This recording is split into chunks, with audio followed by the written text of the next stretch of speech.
ఈరోజు బైబిల్ వాక్యము, నేనే మార్గమును సత్యమును జీవమును, నా ద్వారా తప్ప ఎవడును తండ్రి యొద్దకు రాడు.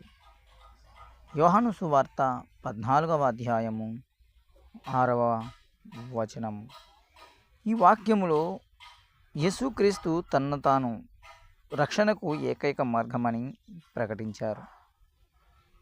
దేవునితో మనిషికి సంబంధం ఏర్పడటానికి, పాపక్షమాపణ పొందడానికి, నిత్య జీవాన్ని పొందడానికి యేసుక్రీస్తే మార్గమని ఈ వాక్యము బోధిస్తున్నది.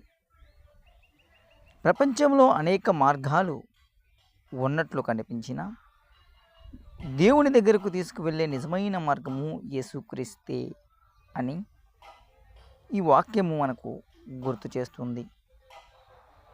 ఆయన్ను విశ్వసించి ఆయన్ను బోధనను అనుసరించేవారు నిత్యజీవ నిరీక్షణను పొందుతారు. ప్రతిరోజు యేసుక్రీస్తు మాటలను చదివి ప్రార్థనలో ఆయన్ను ఆశ్రయించి ఆయన చూపిన మార్గములో నడవడానికి ప్రయత్నిద్దాం. యోహాను సువార్త 10వ అధ్యాయము 9వ వచనం. నేనే ద్వారము, నా ద్వారా లోపలికి ప్రవేశించిన వాడు రక్షించబడను. అపోస్తుల కార్యములు 4వ అధ్యాయము 12వ వచనం.